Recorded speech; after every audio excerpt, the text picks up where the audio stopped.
Merhaba arkadaşlar, kanalıma hoş geldiniz. Bugün şöyle bebe yünüm var. Bununla güzel bir model başlayacağım. İpime uygun kullanacağım şiş 3 numara. Modelimiz oldukça güzel ve kolay bir model. Yapım aşamalarına geçmeden önce kanalıma abone değilseniz abone olup videolarımı da beğeniyorsanız beğeni yapmayı, yorum yapmayı, beni desteklemeyi unutmayın arkadaşlar. Şimdiden hepinize teşekkürler. Dilerseniz yapım aşamalarına geçelim. Şöyle ilmeklerimi çıkardım, hazırladım. Bu model için ilmek sayısı 4 ve 4'ün katları artı 2. Yapacağımız örgüye göre ilmek sayımızı bu şekilde ayarlayacağız. Şimdi örgümün arka yüzünde bir sıra zemin hazırlamak için şöyle ters örüyorum. Bu modelimize dahil değil arkadaşlar. Şöyle zemin olsun diye hemen arka yüzünde bir sıra tersimizi yapalım. Örgümüzün ön yüzüne geçelim.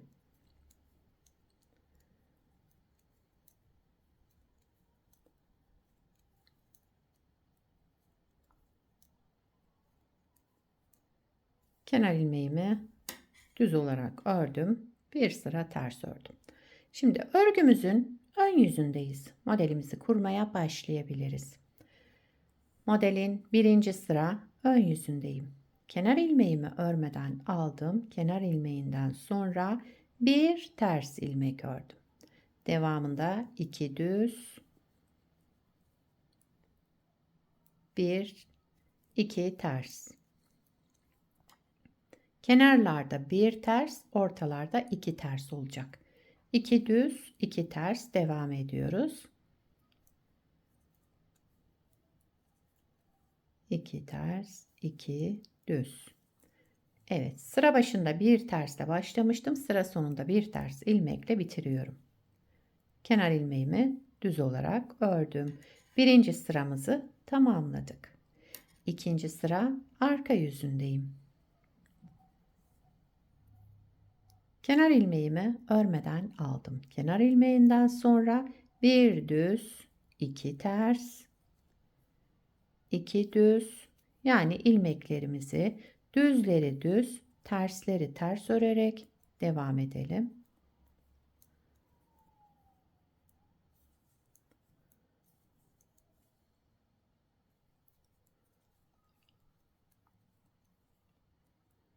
Evet, sıra sonunda bir düz, bir de kenar ilmeğimi düz örerek sıramı tamamladım.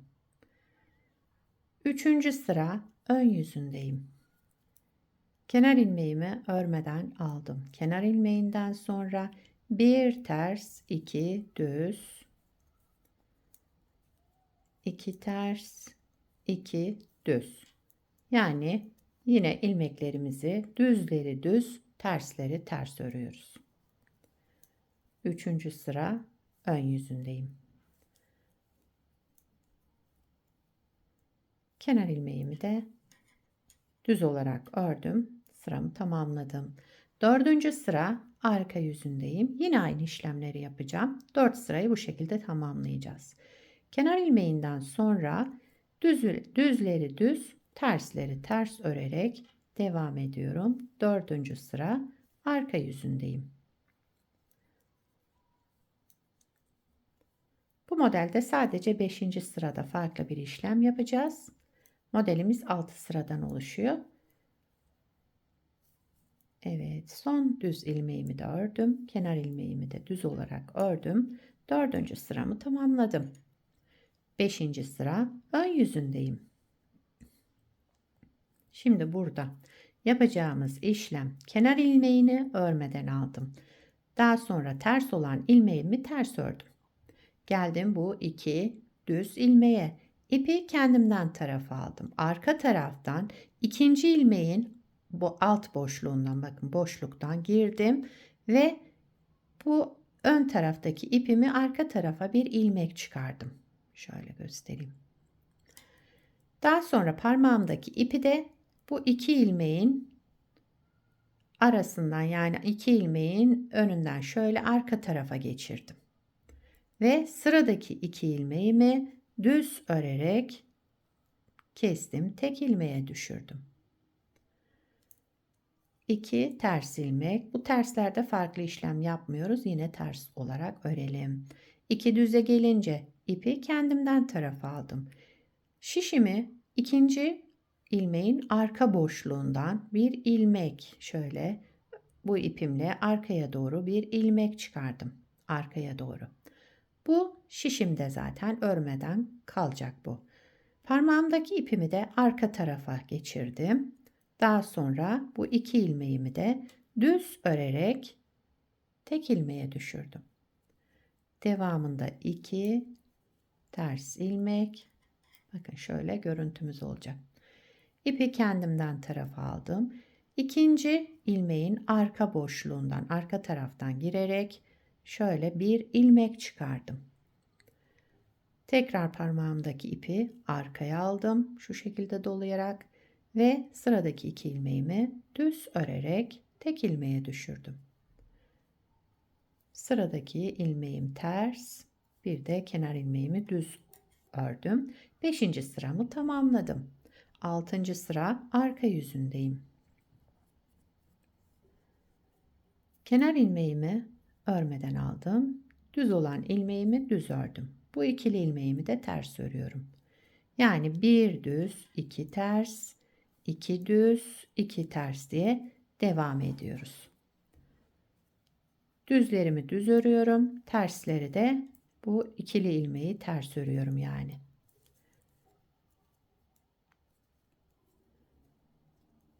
Evet, modeli bir kez kurduk arkadaşlar. Bakın model 6 sıradan oluşmakta. Güzel, zevkli, çabuk ilerleyen bir model. Bakın ilerleyince de daha güzel görünecek şöyle. İsterseniz bir kez daha kuralım. Şurada birinci sırada ne yaptıysak aynı şekilde başlıyoruz. Böyle ilmek sayımı az tuttum. Çabuk hemen ilerlemesi için. Çok fazla vaktinizi almayın. Modelin birinci sıra ön yüzündeyim. Kenar ilmeğimi örmeden aldım. Kenar ilmeğinden sonra bir ters ilmek, iki düz ilmek. 2 ters, 2 düz diye devam ediyorum. Yani ilmeklerimi, düzlerimi düz, terslerimi ters örüyorum. Birinci sıra ön yüzünde. Bunu 4 sıra tamamlıyoruz zaten. Bir önceki model kurulumunda da gösterdim. 4 sırayı bu şekilde yapıyorum. Birinci sırayı tamamladım. İkinci sıra arka yüzüne geçtik. Burada yine aynı işlemi yapıyorum. Düzlerimizi düz, terslerimizi ters örerek sıra sonuna kadar devam edelim.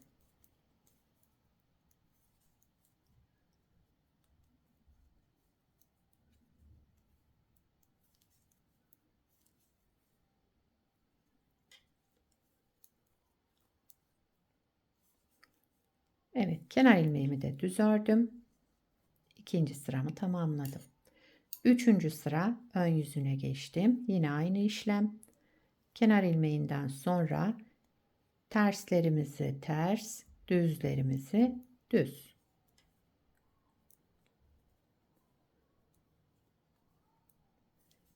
İlmekleri olduğu gibi örüyoruz sıra sonuna kadar.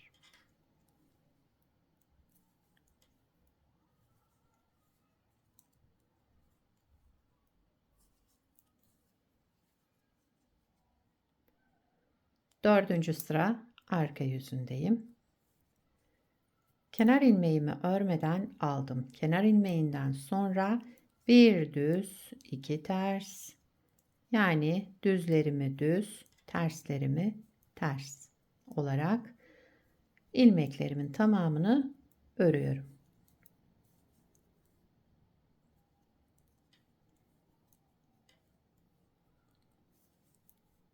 Kenar ilmeğimi de düz ördüm. 4 sırayı tamamladık bu şekilde.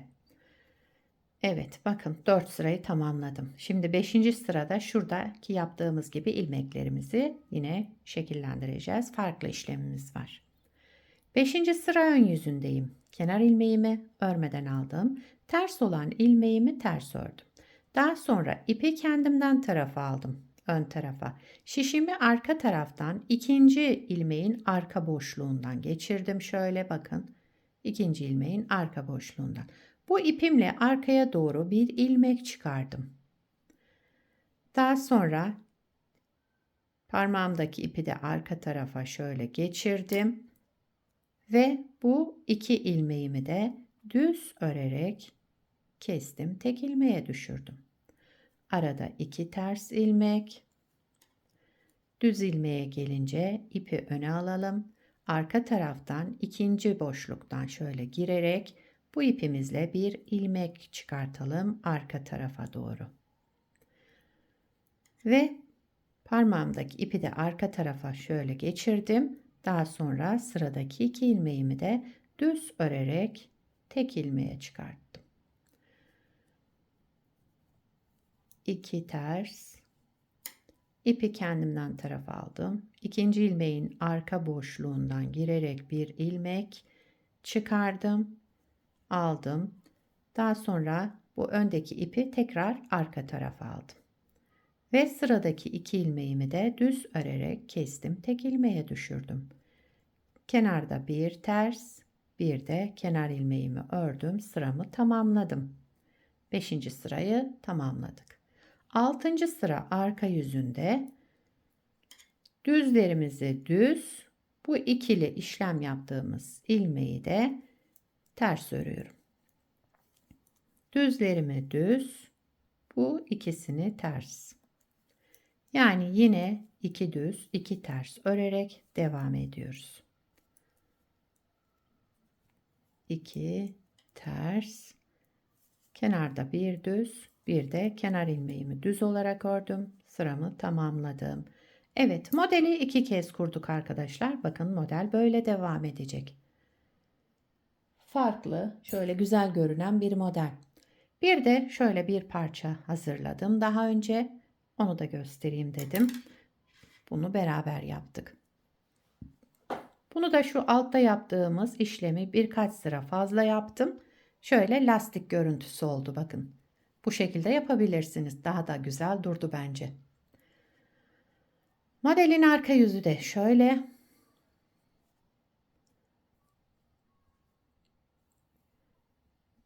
Model gayet güzel, gösterişli. Yapımı da çok basit.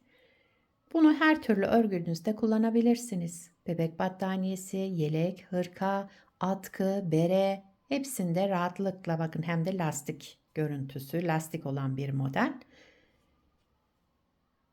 Yani bütün örgü projelerinizde kullanabileceğiniz güzel modellerden. Yetişkin örgülerinde, çocuk örgülerinde, bebek örgülerinde hepsinde kullanabilirsiniz. Yakadan başlama bebek yeleklerinde gayet güzel olur. Sizler de nelerde kullanacaksınız arkadaşlar? Onları yorumlarda belirtirseniz sevinirim. Beni buraya kadar izlediyseniz bir beğeni yapmayı, yorum yapmayı, beni desteklemeyi unutmayın. Şimdiden hepinize teşekkürler. Yapacak olanlara kolay gelsin. Bir sonraki videoda görüşmek üzere. Hoşça kalın.